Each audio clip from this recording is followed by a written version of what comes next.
শিক্ষার্থী, আজকে আমরা সম্পৃক্ত হাইড্রোকার্বন অ্যালকেন কিভাবে প্রস্তুত করে এটা শিখব।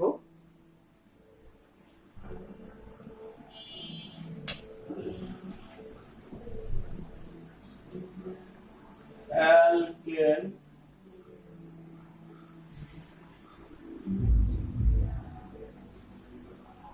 প্রস্তুতি।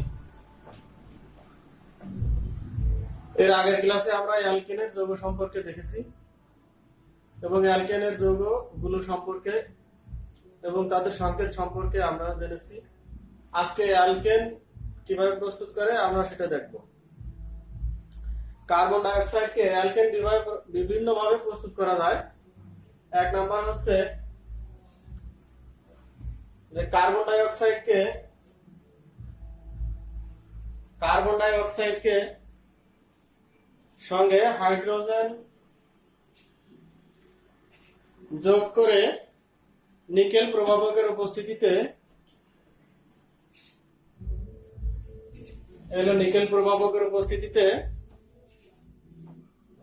250 ডিগ্রি সেন্টিগ্রেড তাপমাত্রায় যদি উত্তপ্ত করা হয় তাহলে মিথেন পাওয়া যায়। CH4 সাথে আমরা পানি পাবো। তাহলে কি করলাম, carbon die oxide plus hydrogen, প্রভাবক দিলাম কি নিকেল, তাপমাত্রা কত 250 ডিগ্রি সেলসিয়াস। তাহলে কি পাবো আমরা, অ্যালকেনের যৌগ অর্থাৎ অ্যালকেনের যে প্রথম সদস্য ছিল মিথেন, আমরা মিথেন পাবো আর সাথে কি পাবো, পানি। তাহলে এটা পাবো আমরা পানি, এটা মিথেন আর এটা কার্বন ডাই অক্সাইড আর এটা পানি। আমরা একটু সমতা করলে পরে হবে কত, এখানে 4 দেব, এখানে 2 দেব। এই কার্বন ডাই অক্সাইড থেকে আমরা অ্যালকেন প্রস্তুত করলাম। এরপর আরো আছে 2 নম্বরে অ্যালকিন থেকে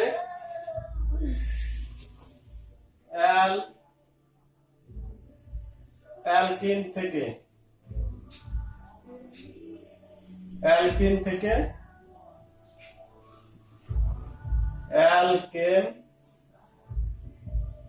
প্রস্তুতি।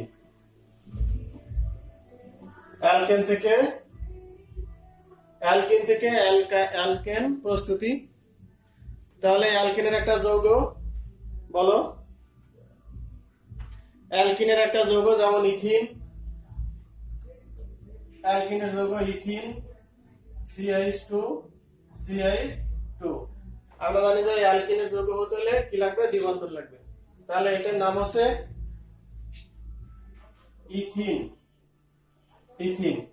ইথিন থেকে আমরা অর্থাৎ ইথিনের মধ্যে কি দেব, হাইড্রোজেন দিলাম। হাইড্রোজেন দিলে প্রভাবক দেব কত, প্রভাবক কি দেব, নিকেল প্রভাবকের উপস্থিতিতে ইথিন এর মধ্যে কি দেব, হাইড্রোজেনের তাপমাত্রা দেব কত, 180 থেকে 200 ডিগ্রি সেলসিয়াস। 180 থেকে 200 ডিগ্রি সেলসিয়াস তাপমাত্রা দিলে আমরা ইথেন পাবো। CH3 এটা হচ্ছে ইথেন, অর্থাৎ ইথেনটা হচ্ছে অ্যালকেনের একটা যৌগ হচ্ছে ইথেন আর এটা আমি লিখছি ইথিন। তাহলে ইথিনের সঙ্গে হাইড্রোজেন যোগ করে নিকেল প্রভাবকের উপস্থিতিতে 180 থেকে 200 ডিগ্রি সেলসিয়াস তাপমাত্রায় উত্তপ্ত করলে আমরা অ্যালকেন অর্থাৎ ইথেন পাবো। 3 নম্বরে দেখি অ্যালকাইন থেকে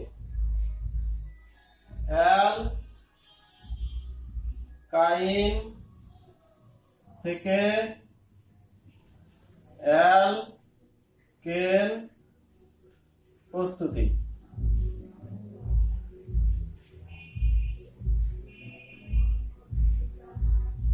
প্রস্তুতি।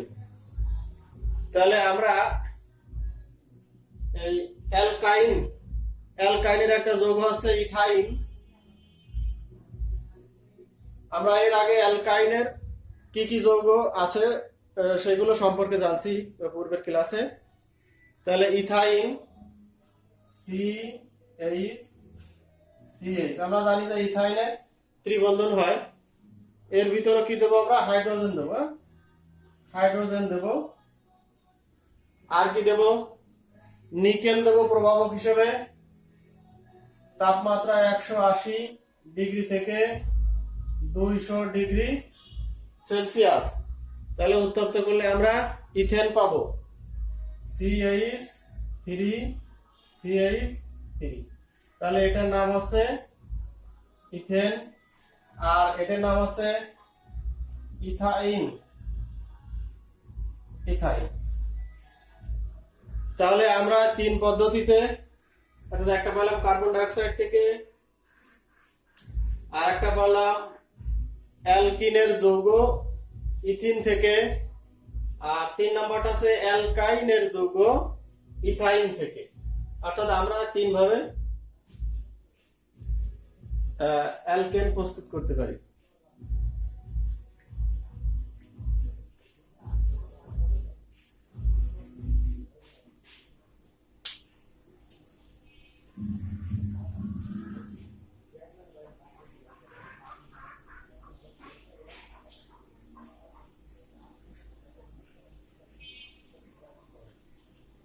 এখন আমরা অ্যালকেনের ভৌত এবং রাসায়নিক ধর্ম সম্পর্কে আলোচনা করব।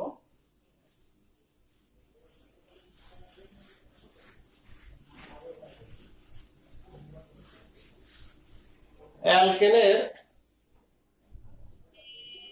ভৌত ধর্ম, অ্যালকেনের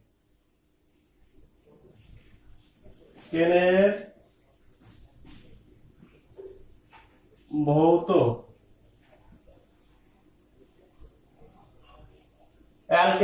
ধর্ম। অ্যালকেনের ভৌত ধর্ম নির্ভর করবে এর গলনাঙ্ক এবং স্ফুটনাঙ্কের উপরে। অর্থাৎ গলনাঙ্ক ও স্ফুটনাঙ্ক নির্ভর করবে যে অ্যালকেনের যৌগ সমূহে কার্বন সংখ্যার উপর এর ভৌত ধর্ম নির্ভর করবে। এর আগে আমরা যে অ্যালকেনের যৌগগুলো সম্পর্কে জানছি, যেমন methane, ethane, propane, butane, pentane, hexane. অর্থাৎ এই মিথেন থেকে যতই আমি সামনের দিকে যাব কার্বনের সংখ্যা কিন্তু একটা করে বাড়তে থাকবে। যেমন প্রথমে আমরা লিখছিলাম মিথেন, প্রথমে ছিল মিথেন। অর্থাৎ আমরা এই যৌগগুলো যেভাবে লিখছিলাম, অর্থাৎ অ্যালকেনের একটা সাধারণ সংকেত ছিল, সেটা হচ্ছে CnH2n+2।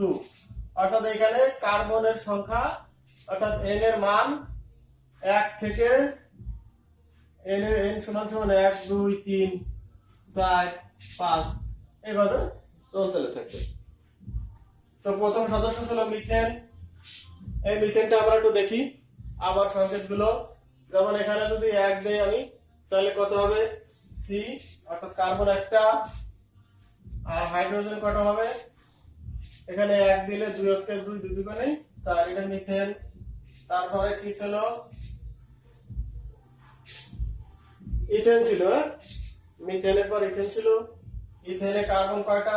2টা। হাইড্রোজেন কয়টা? 6টা। মিথেন, ইথেন, প্রোপেন, এখানে যৌগগুলো ধরবে কিনা? C3, হাইড্রোজেন কয়টা? 8টা। বিউটেন,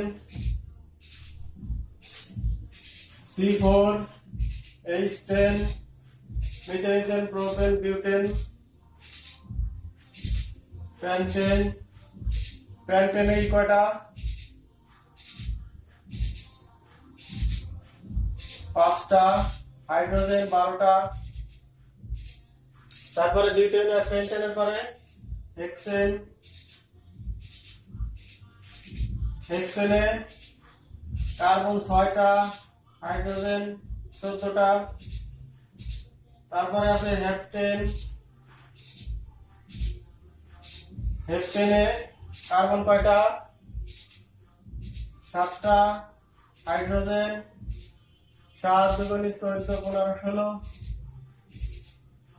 তারপরে আছে hexane, heptane, octane, octane,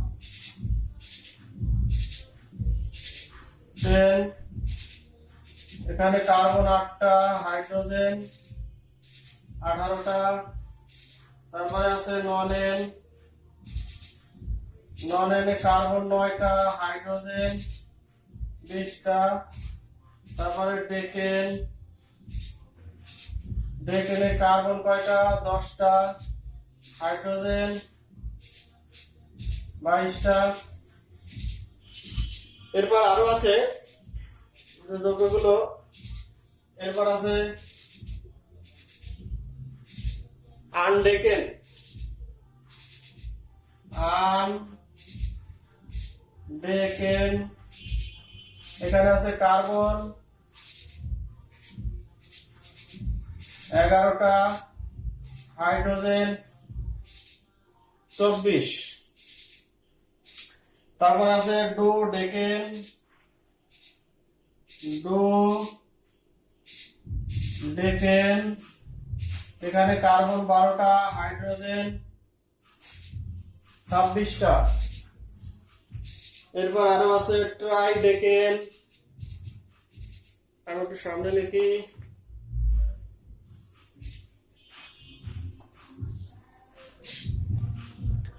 try ডেকেন, try ডেকেন, try ডেকেনে carbon 13, hydrogen 28, তারপর আছে tetra ডেকেন, tetra ডেকেন, carbon 14টা, hydrogen 30টা, penta ডেকেন, penta ডেকেন, এখানে হাইড্রোজেন আছে, কার্বন আছে 13 14 15, হাইড্রোজেন 32, হেক্সা ডেকেন, হেক্সা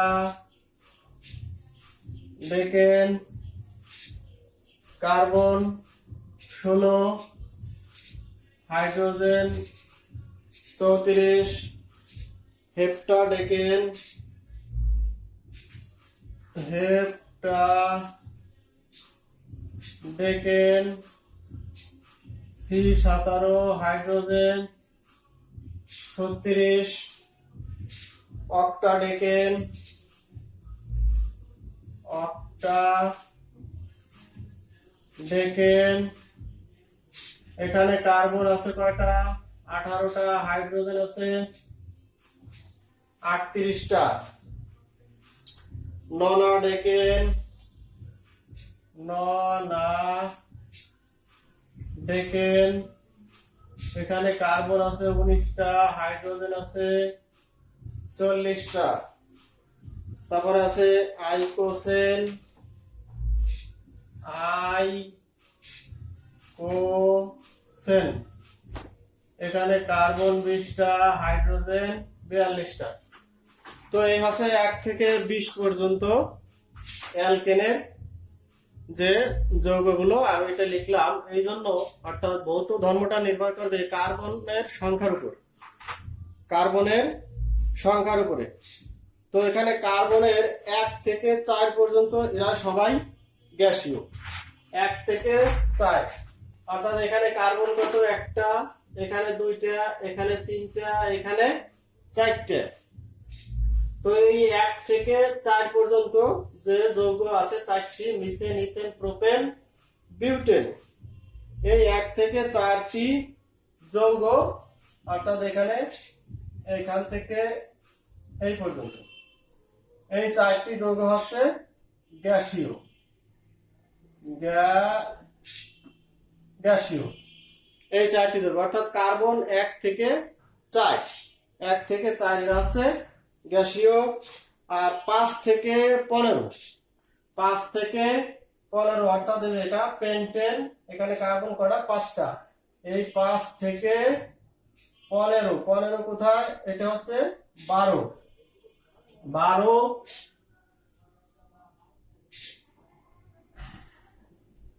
এই এটা হচ্ছে, অর্থাৎ 5 থেকে 15 হচ্ছে তরল,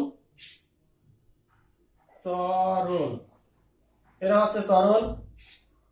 আর 3টে আছে, এখানের এই 3টেও তরল,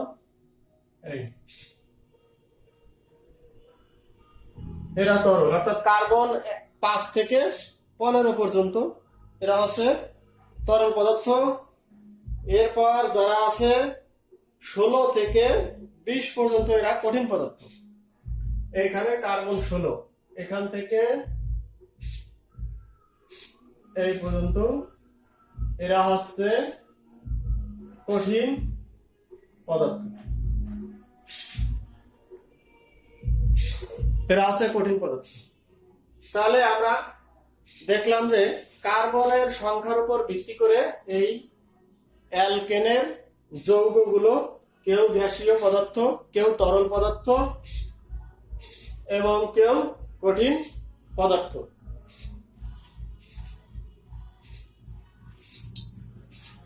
এরপর আমরা অ্যালকেনের রাসায়নিক ধর্ম নিয়ে আলোচনা করব।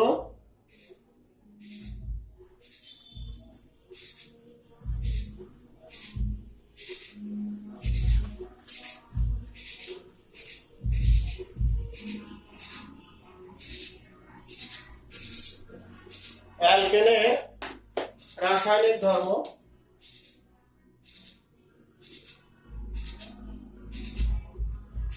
রাসায়নিক ধর্ম, অ্যালকেনের রাসায়নিক ধর্ম। আমরা জানি যে অ্যালকেন কার্বন কার্বন যে যৌগগুলো গঠিত হয়েছে সেগুলো হচ্ছে একক বন্ধন দ্বারা, অর্থাৎ এই একটি বন্ধন হচ্ছে সমযোজী বন্ধন, এবং যে বন্ধনটি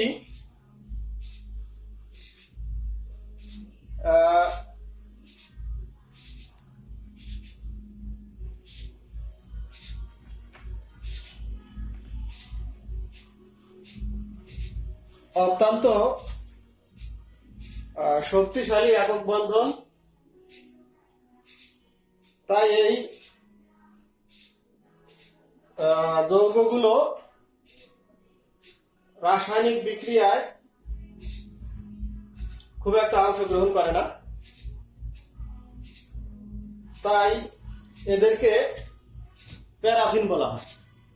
অর্থাৎ প্যারাফিন কথার অর্থ হচ্ছে যে শক্তিহীন বা আসক্তিহীন, অর্থাৎ এরা কারো সঙ্গে যুক্ত হতে চায় না, অর্থাৎ এদের বন্ধনটা শক্তিশালী বন্ধন হওয়ার কারণে বন্ধনটা ভাঙতে চায় না।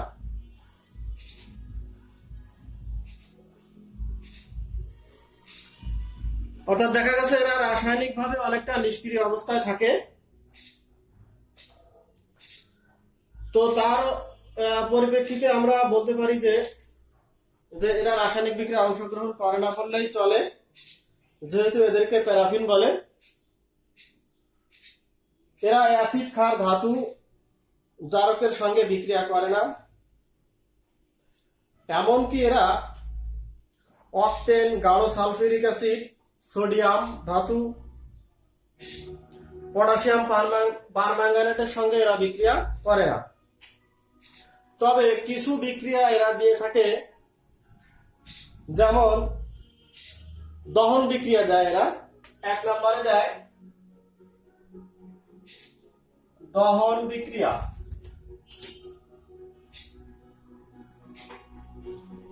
দহন বিক্রিয়া দেয় এরা। দহন বিক্রিয়ার মাধ্যমে এরা কি করে, যেমন মিথেন, অর্থাৎ আমরা রান্না করার জন্য যে গ্যাস ব্যবহার করি সেটা হচ্ছে মিথেন গ্যাস। এই গ্যাসটাকে আমরা সহজে পোড়াতে পারি। যেমন অক্সিজেনের সাহায্যে যদি এদেরকে আমরা পোড়াই তাহলে কার্বন ডাই অক্সাইড, পানি ও তাপ শক্তি হয়। কার্বন ডাই অক্সাইড H2O আর হলো তাপ শক্তি। তাপ শক্তি এই হচ্ছে দহন বিক্রিয়া। 2 নম্বরে দেয়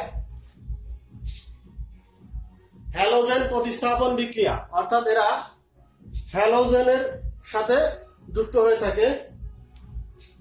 হ্যালোজেন প্রতিস্থাপন বিক্রিয়া। হ্যালোজেন প্রতিস্থাপন বিক্রিয়া যেমন CH4 মিথেন, এর সঙ্গে আমরা যে কোনো একটি হ্যালোজেন দিতে পারি। আমরা জানি যে halogen fluorine, chlorine, bromine, iodine এরা আছে হ্যালোজেন। এর যে কোনো একটি বিক্রিয়া আমরা দেই, যেমন ক্লোরিন, আমি এখানে ক্লোরিন দিলাম। এরা সূর্যালোকের উপস্থিতিতে অর্থাৎ অতি বেগুনি রশ্মির উপস্থিতিতে এই হ্যালোজেনের সঙ্গে যুক্ত হয়। তাহলে ক্লোরিনের সঙ্গে যুক্ত হলে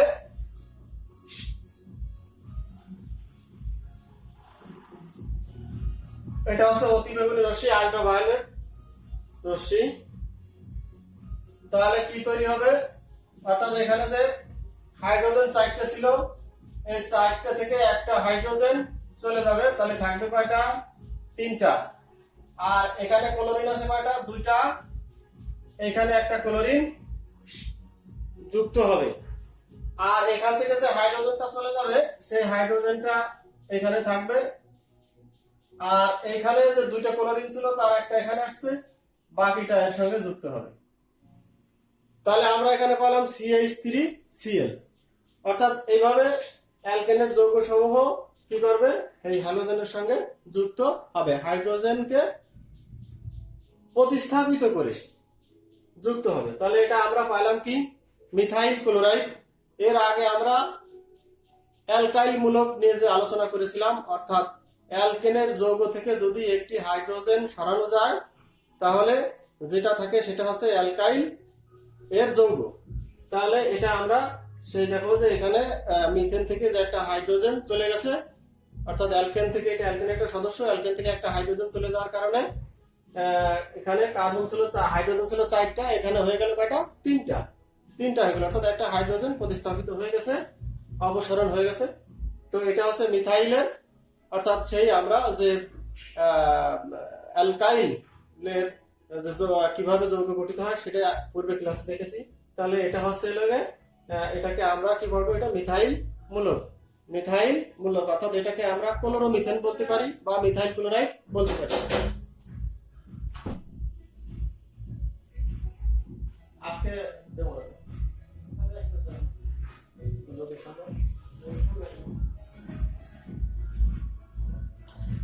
তাহলে এটাকে আমরা ক্লোরোমিথেন বলতে পারি বা মিথাইল ক্লোরাইড বলতে পারি। আর এটা হচ্ছে হাইড্রোক্লোরিক অ্যাসিড। তো এখানে আরো পর্যায়ক্রমে একই ধরনের বিক্রিয়া তৈরি হবে। যেমন এই মিথাইল ক্লোরাইড আবার CH3Cl, কয়েকটা ধাপে বিক্রিয়াটা সম্পূর্ণ হবে। এর সঙ্গে আবার কি যুক্ত হবে, ক্লোরিন যুক্ত হবে, আল্ট্রাভায়োলেট রশ্মি। তাহলে এখান থেকে হাইড্রোজেন কয়টা আছে, 3টে আছে। এখানে হয়ে যাবে এখন কয়টা, 2টে হয়ে যাবে। আর ক্লোরিন এখানে একটা আছে, এখান থেকে আরেকটা এখানে আসবে, যেহেতু একটা হাইড্রোজেন এখান থেকে সরাই নেওয়া হয়েছে। তাহলে এখানে ক্লোরিন কয়টা হবে? দুইটা হবে। এখানে হাইড্রোক্লোরিক অ্যাসিড হবে। আবার এটা যদি আমরা এখানে আনি CH2 Cl2 আবার ক্লোরিনের সঙ্গে যুক্ত হবে। তাহলে এখান থেকে হাইড্রোজেন কয়টা আছে? দুইটা আছে। এখান থেকে একটা অপসারণ হবে, তাহলে একটা থাকবে। ক্লোরিন এখানে দুইটা আছে, যে হাইড্রোজেনটা সরে গেছে এখান থেকে ক্লোরিন স্থান দখল করবে। তাহলে ক্লোরিন কয়টা হবে? তিনটে হবে। আবার এটারে আমরা এই পাশে এনে দেখি CH Cl3 আবার ক্লোরিনের সঙ্গে যুক্ত হবে। তাহলে এখানে একটা হাইড্রোজেন আছে, এইটাও অপসারিত হয়ে যাবে। তাহলে শুধু থাকবে কি? কার্বন। তাহলে ক্লোরিন ছিল না কয়টা? তিনটা। এখান থেকে এই হাইড্রোজেনের জায়গায় একটা আসবে, তাহলে কয়টা হয়ে যাবে? চারটে হয়ে যাবে। তাহলে একসময় আমরা দেখলাম যে অ্যালকেনের যৌগ অর্থাৎ মিথেনের যে 4টা হাইড্রোজেন ছিল, পর্যায়ক্রমে এই 4টা হাইড্রোজেন ক্লোরিন দ্বারা অপসারিত হয়ে শেষ পর্যন্ত একটা হাইড্রোজেন নেই। তাহলে এই বিক্রিয়াটাকে পর্যায়ক্রমে সংঘটিত হবে। এটা হচ্ছে হ্যালোজেন প্রতিস্থাপন বিক্রিয়া। একইভাবে অন্য যে হ্যালোজেন গুলো আছে সেই হ্যালোজেনের সঙ্গে একইভাবে বিক্রিয়াগুলো সংঘটিত হবে। তাহলে প্রথমে আমরা যেটা পেলাম মিথাইল ক্লোরাইড বা ক্লোরোমিথেন। মিথাইল ক্লোরাইড বা ক্লোরোমিথেন এটা বিভিন্ন কাজে ব্যবহার করা হয়, যেমন পেট্রোকেমিক্যাল শিল্পের জন্য এই ক্লোরোমিথেনটা ব্যবহার করা হয়ে থাকে। এরপরে যে যৌগটা আমরা পেয়েছি সেই যৌগটার নাম কি? দেখো, ডাইক্লোরোমিথেন। অর্থাৎ এখানে ক্লোরিন কয়টা আছে? দুইটা আছে। তো দুইটা ক্লোরিন থাকার কারণে এটার নাম ডাইক্লোরোমিথেন। তোমাদের বইতে নামগুলো অবশ্য দিয়ে দেওয়া আছে। এটার নাম ডাইক্লোরোমিথেন, কিন্তু ব্যবহারটা দেওয়া নাই। এই ডাইক্লোরোমিথেন ব্যবহার করা হয় শিল্পক্ষেত্রে বিভিন্ন রাসায়নিক দ্রব্য অর্থাৎ প্রস্তুত করার কাজে এটা ব্যবহার করা হয়। এটাও শিল্পক্ষেত্রে কেমিক্যাল তৈরি করার কাজে ব্যবহার করা হয়, যেমন অ্যালকোহল, অ্যালডিহাইড, জৈব অ্যাসিড প্রস্তুত করার কাজে এটা ব্যবহার করা হয়। আর এটা বেশি ব্যবহার করা হয় রং তৈরিতে ব্যবহার করা হয়, অর্থাৎ রংকে দ্রবণীয় করতে এই ডাইক্লোরোমিথেন ব্যবহার করা হয়ে থাকে। এরপর আছে দেখি আমরা ট্রাইক্লোরোমিথেন। এই দেখেন ক্লোরিন কয়টা আছে? তিনটে। এটার নাম ট্রাইক্লোরোমিথেন। এই ট্রাইক্লোরোমিথেন অর্থাৎ এখানে CH Cl3 এটার নাম ক্লোরোফর্ম। এটা চেতনানাশক হিসেবে ব্যবহার করা হয়।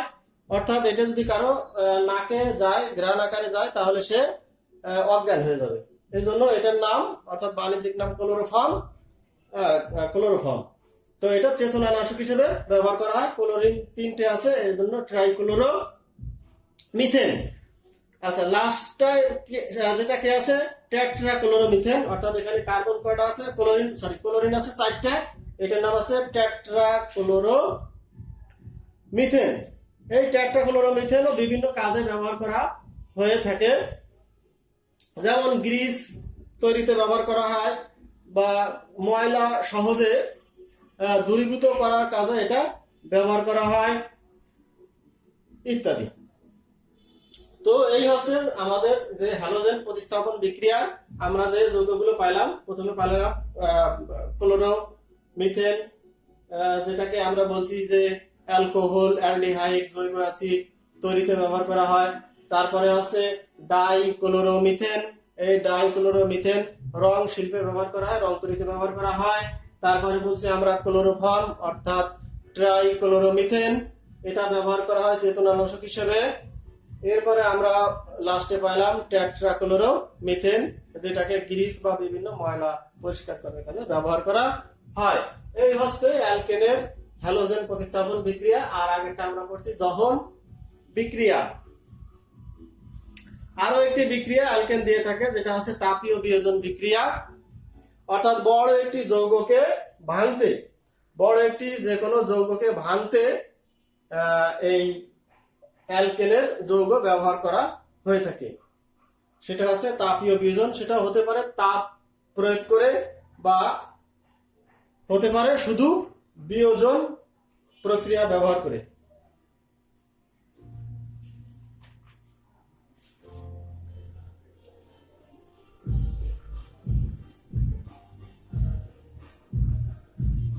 তো এই হচ্ছে আমাদের অ্যালকেনের সম্পর্কে জানলাম। প্রথমে আমরা জানলাম অ্যালকেন কিভাবে প্রস্তুত করা যায়, তারপরে জানলাম আমরা অ্যালকেনের ভৌত ধর্ম সম্পর্কে, তারপরে জানলাম অ্যালকেনের রাসায়নিক ধর্ম সম্পর্কে। তো আজকে শিক্ষার্থী এই পর্যন্ত। আগামী ক্লাসে আমরা অ্যালকাইন প্রস্তুতি এবং অ্যালকাইনের ধর্ম এবং ধর্ম সম্পর্কে বিস্তারিত জানবো। তারপরে আমরা জানবো অ্যালকিন প্রস্তুতি, অর্থাৎ আমাদের সামনে দুইটা আছে, অ্যালকিন এবং অ্যালকাইন। তো এগুলো আমরা পর্যায়ক্রমে পরবর্তী ক্লাসে জানবো। ধন্যবাদ।